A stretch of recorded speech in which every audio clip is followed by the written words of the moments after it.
From the great halls of their house, there are assembled three who hope to one day be the world's greatest driving heroes. Created from the cosmic legends of the universe comes our team captain, the Vision, Bill Fisher. Their soon-to-be Wonder Woman, Vicki Fisher. Our Captain Marvel and head flight trainee, Jennifer Skripchuk.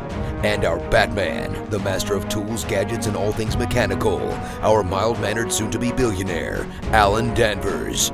Their mission, to fight injustice, share what is right and wrong, to get you out of your house and come out racing with them, and serve all mankind. They are the Garage Heroes in Training Team.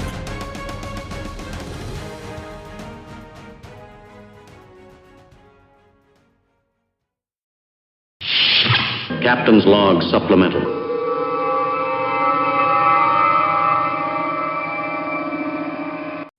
Miss Vicki. Yes, sir. You know what? What? I've been thinking about this Sentinel system. Yeah. Tell me about the Sentinel system. So what I was thinking was, we have the one car that's got the aim dash that's slowing us down. Because installing the aim dash is actually, it probably is easy, but it's quite hard the first time. And we haven't figured that out yet. The Sentinel system is really easy to set up. So what I was thinking was, why don't we put it in the Lemons car? And we'll worry about the aim data information separately. And we'll kind of break it down into a project. Because then we'd have the motorsports video system that we really, really want, and we'd be able to stream it. We just won't have the data inside, but we have the data outside, so we can combine them later. But I think that's a really good solution. So what does this Sentinel system do? Well, if it had the aim data, it would have all the data on the screen, and you could see all their telemetry and everything live. But we'd be able to not only record it for viewing after the race, but we could actually watch our car during the race. Ooh, like on the monitor and everything? On a monitor, if you were at home and I was at a track, or if you were at the track and I was at home, depends on who gets the short straw, but we'd be able to watch each other. It's something I've always wanted to do. And you know what? If you're driving, you know what you can do on the Sentinel system? What's that? You can communicate to me with your hands, and I can't do a thing about it. Even better. So, if you need to give a wave or a Jersey wave, whatever you need, we could save it and see it on the screen. And then you can have up to 3 different cameras, and it'll have picture in picture. You'll have the basic main shot out the front window, and then 2 cameras where you put them wherever you want. One could be on the driver, or one could be on the rear view. It's kind of cool. Then we can upload it onto YouTube. We could bore millions of people on YouTube. I love it. All right. Very well. You know what the only downside I see about this? What? Your mom and my mom are going to be panic-stricken the entire weekend watching this thing to see if everything's going well. This is true. We probably shouldn't tell them. I like the idea of having a Sentinel. Mm-hmm.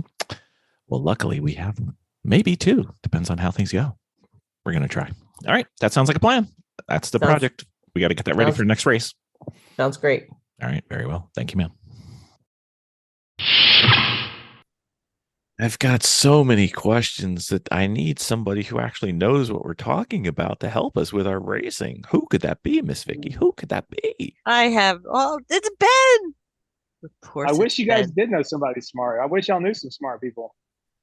Well, Ben, are you willing to fake it again with us? Yeah, I'm here, so y'all just try to pretend. All right, very well. All right, so Mr. Dawson, we have a team problem. The Wilson sisters have a problem on our team, and it involves downshifting, and it involves. Yeah, I like the downshift. I'm pretty good at it. I know, and it involves the timing of the downshift, not just clutch in, not just hand, but clutch out, and they get discombobulated sometimes. It was much worse in the beginning. And it has gotten appreciably better. And I think it's almost solved. However, if we have a problem, we assume we're not the only people who know how to do things right. Right. So, Mr. Dawson, you have the floor. Downshifting 101, please. Ooh. Right, she had it all. So we're not talking about the timing of the downshift, like where to start doing it, right? Mm-hmm. You want to start? We can start with that. Yeah, as we far need as, to. Yep. The right way to do it is to start your braking, Mm-hmm. depending on whatever the length of the braking zone is. But you want to do your downshift as close to the end of your braking and right where you need to pick up the next gear as possible. You're going to keep that keeps your revs low. So if you're braking, like you're on the brakes, you're about to need to turn in and get and use the lower gear. That's when you want to do your downshift. As late as possible, right around when you are about to start turning into that corner. That's about the right time. But you don't want to zing the downshift. Like you don't want to zap that downshift as soon as you start hitting the brakes, because it's going to be really high revs. You got to rev the engine up, possibly even around the red line to red line into your next gear. You want your transition to be nice and smooth and at the lowest revs possible, because it's going to be least disruptive to your drive line if you can shift as late as possible. When you're saying you want the downshifting to go, then are you talking about that as clutch in, or are you talking about that as clutch out? I consider it all one fluid motion. Okay. Clutch in, grabbing gear, clutch out. To me, there's no sequence to it. It happens like blap. So you don't hold the It should clutch happen down like with the car in gear, waiting for a certain point. No.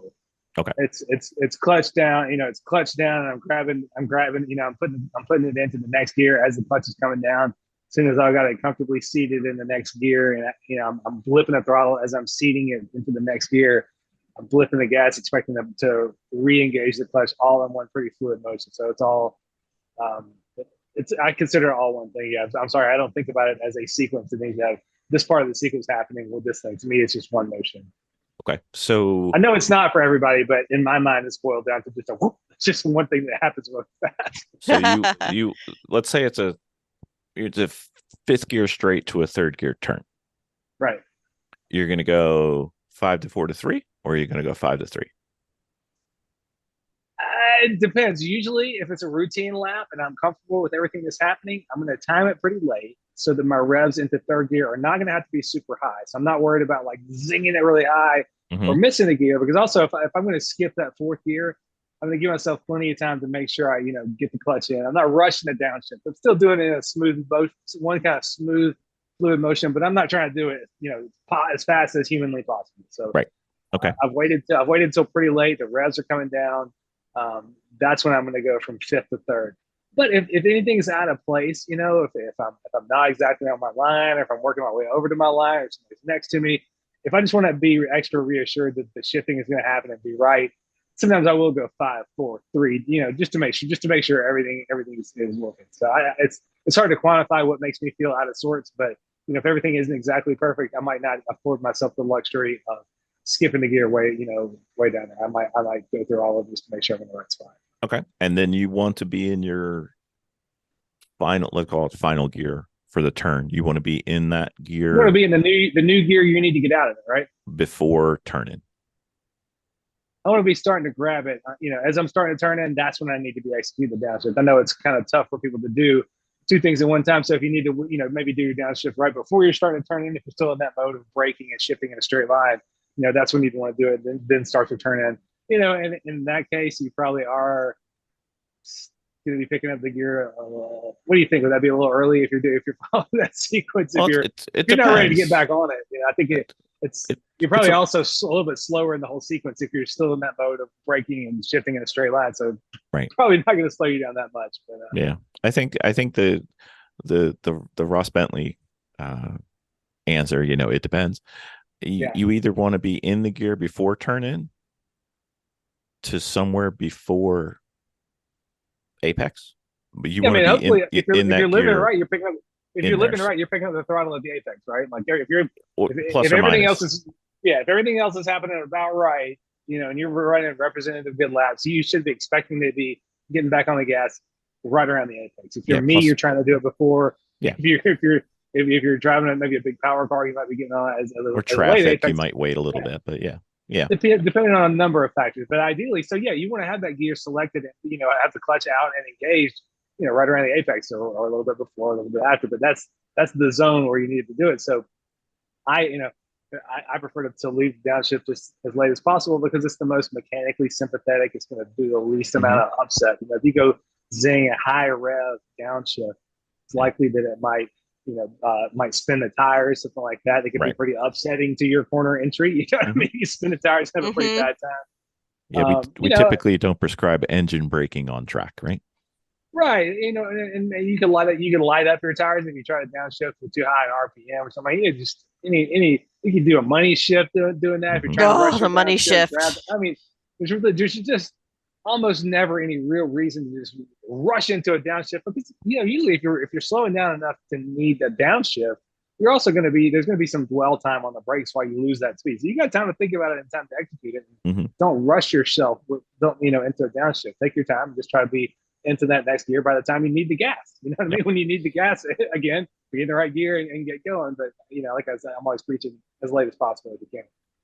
So one of the advantages of being old is that you do things for a very long time, and since I'm old, I've almost always driven a manual car. So I am not one to have trouble with this because downshifting, upshifting, I don't even think about it. Some people say you can't do 2 or 3 things at once. I'm like, I don't care because I don't think about it. It's natural. But Miss Vicki, you have had this problem. You've said to me, physically said to me, I have too many things going on. I need to separate this, or it's a whole lot of stuff going on. And I need to make it simpler. So I am a horrible person to understand this because it's an unconscious thought for me to downshift. Can you go into it a little bit so we can maybe help our listeners? Yeah. Well, shifting requires obviously the dance of the feet as we're doing it, and timing that properly as you enter in a turn while shifting can be tricky. We've discussed this on past Dawson's. Every episode could be somebody's first episode. I know. So it's the fancy footwork that happens and trying to make your shift. And this was a big problem for me early on, because you certainly don't want to pop that gear when you're on a turn, because it's a bad day. It will cause you to spin out. Yeah.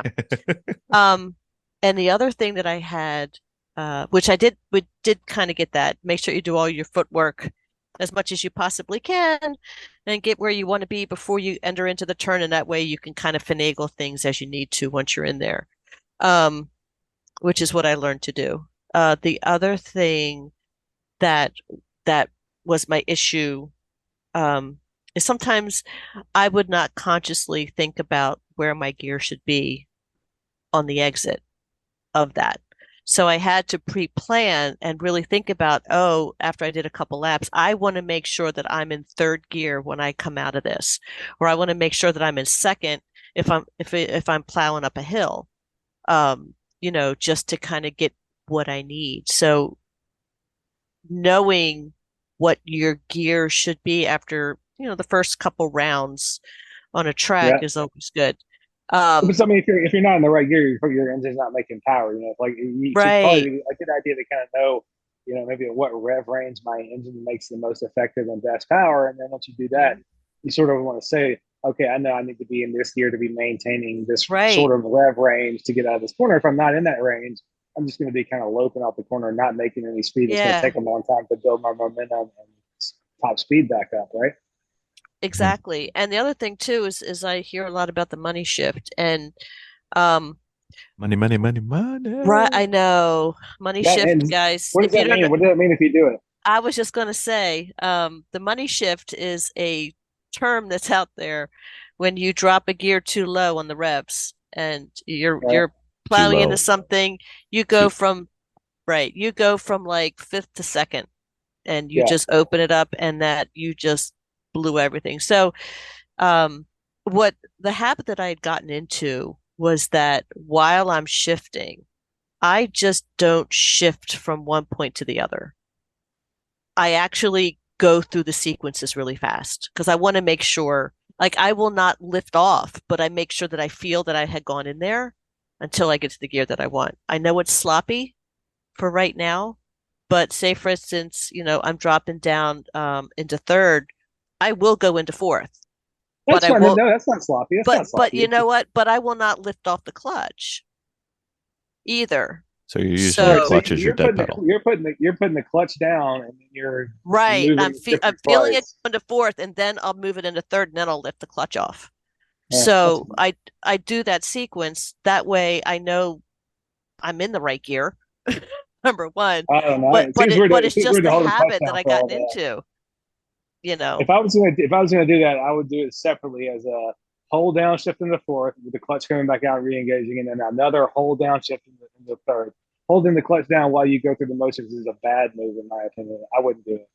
No. Okay, I'll try Well- doing it. I'll try taking your advice, and I will do it that way. I mean, But- you're the one who replaces transmission, so it's all you. I don't care which way you do it. Yeah. Well, I Well, kind of the- figured that it was already not engaged, so I Yeah, didn't but- think it was a big deal. I don't know. I can't tell you why it's bad, but it's just bad. It's not. I don't know enough to tell you why. I Yeah. mean, if it works for you, I'm not going to say much. But you going from fifth to fourth to third with the clutch in, who says you're in fourth? You could be in second. You don't know. True. It felt and seemed like you were in fourth. Yeah. Yeah. So Well, you I could just kinda- make a huge money shift just as likely. Because if you're doing enough speed where you were in fifth and you're slowing down for a turn, you're well, most racetracks, I can't think of any racetrack where I'm going to downshift to first. And that would be huge. No, you never go down into first. So I've only gone down into second when I was at Pitt, because Pitt has yeah, that going up the bowl. hill. Yeah. Yeah, and with the little cars, it's really kind of hard to just plow through. Yeah. Just Well, like you just really could can't take get the time. momentum. Yeah. But I think you're doing something and you're making it complicated and you're not making it any better. Doing what We you're talked doing. about some big general stuff about shifting, but is that a Mhm. specific issue you and No, Dan have been actually, facing? What's the thing with the letting the clutch out? Was that the thing? no. My thing that I'm working on right now is just to make sure that I memorize or feel that I'm in the right gear when I'm exiting now. Because sometimes I've come around and I've either not shifted well and I'm coming out and my gear's too high. So it's like the momentum is just gone. And I'm just like, oh. So if you actually see my videos, sometimes you see when I'm kind of like, "Grr," I know that I've missed it and I'm just like, oh, I missed the gear. And I kind of make a little fist and wave it just a tiny bit, like, frustration. Why me, Then- Lord? Why me, Lord? So one thing that we talk a lot about driving outside the podcast, and Vicki, let's see, what's the technical term? Hates it when I talk about driving. But I think two things that are pertinent to this particular topic is understanding your engine band where you want to be. Mhm. Right. Where does my engine make the best power and most usable power? Right. And that's different than how you drive on the street. But it is different. But the other thing is, at least for me, I don't need a shift light because I do it audibly. Like I can tell by the noise what gear I should be in. Mhm. And I know, I don't know the exact RPM number, but I know for each car what it sounds like to be in the right range and also to be in the wrong range, so that I am not going as quickly as I possibly could, and then I adjust on the next one. But I've gotten fairly good at this to where sir To where you what? To where you what? to Fairly good where at this to where I rarely shift to the wrong gear, even in traffic, even in cause of incident. I usually pick the right gear. So what Bill is describing is a Bill only superpower. Don't Yes, try thank you to do this thank you very much. on your own. You do need a shift light, and you do need to watch your tachometer. We do need it. You need to be watching your water gauge all the time. You don't need to Yep. be audibly listening for your water gauge or making sure that sounds right. It's great to go by sound just as a reference. And Yes. I'm glad that Bill has this superpower. He doesn't need any gauges or lights, but Thank you very much. spend money on a working tack and a shift light if you need one and you're not a superpower. Oh, we have the tax, and then some of the cars we have shift lights. I don't. Just for the I'm not as listener, obsessive don't about be the Bill. shift light. Yeah, as- we're actually working on getting the shift light in for after we were just an electrical system on the Civic, and that was one thing that we could not get to at that point. But I know that when we do race, we do discuss, it's like, okay, proper RPMs where you should be shifting is don't go over this. Right. You want to be in this range. And don't go under is just as Yeah. important. Right. I would also bet that one of the reasons, Bill, your superpower works as well as it does is I bet you're not out there redlining a damn thing, are you? You're not in the mode to be anywhere near the margins. No, anytime, if anything, yeah, if I were to try to rev everything out to like for a sprint race, I would want a shift light, but for an endurance race, I don't need it. Yeah, so you're not really in the danger zone ever. So usually, if that's your mode and you're not really pushing things or stressing components, then you probably can do it by ear and be relatively okay. Yeah, there's usually, from what the true red line is, I'm probably 300 to 500 off, and I'll shift. Yeah. Mm-hmm. Oh, you want story fun time? Sure.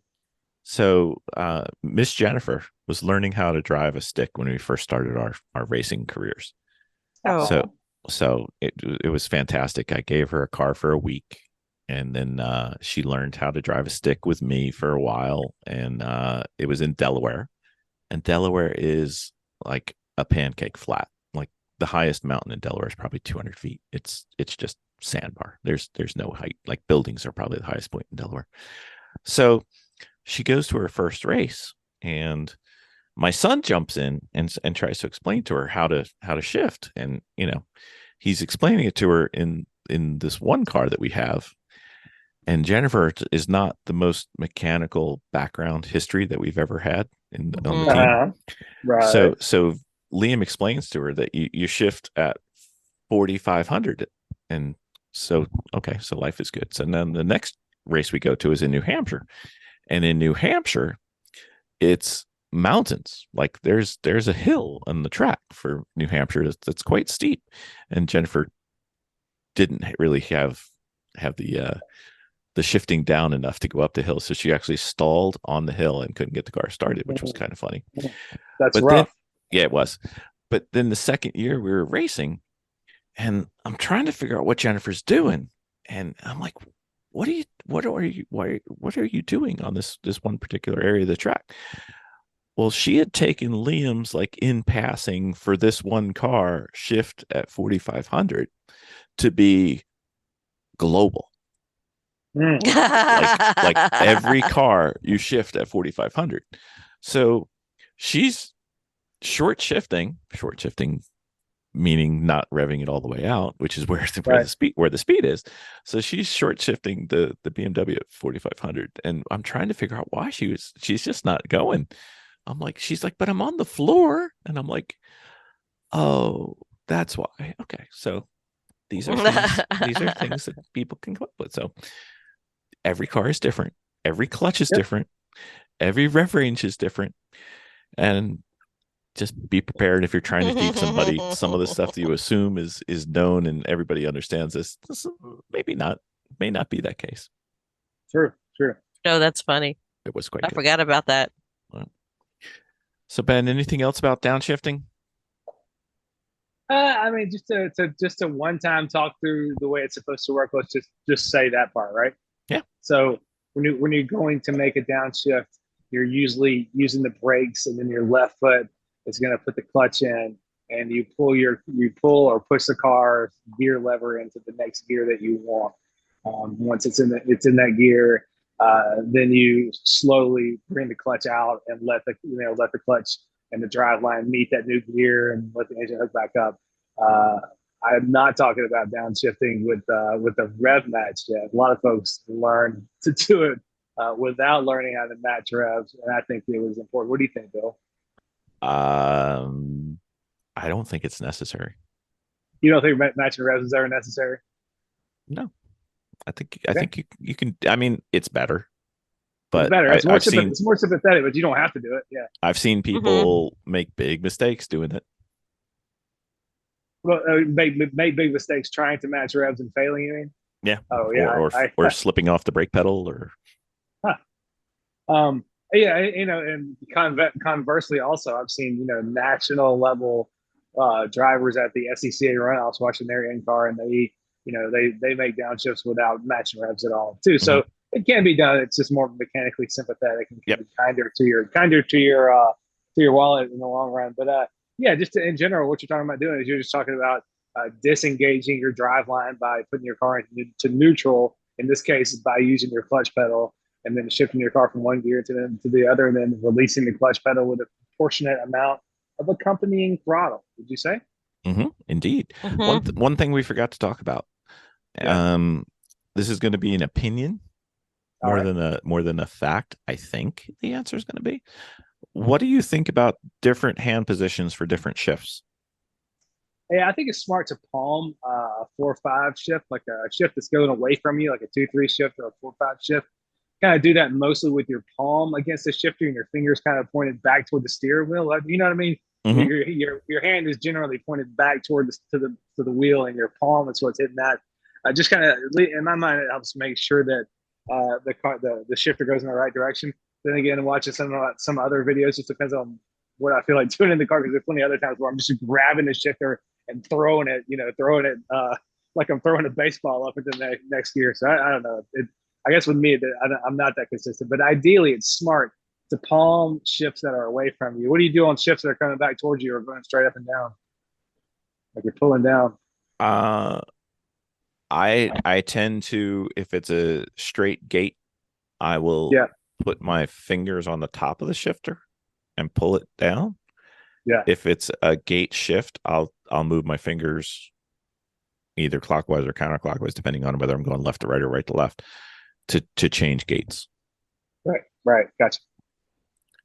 Yeah, that is something to think about. Is the way your hand is addressing the shifter, because the dreaded money shift can certainly happen by which forces you have leaning on you in the car coming out of the corner. It's good to have a kind of a set of motions that you're used to doing with the shifter, so that's not a variable. Even if you got stress or force coming through the car that you're not used to. Yeah.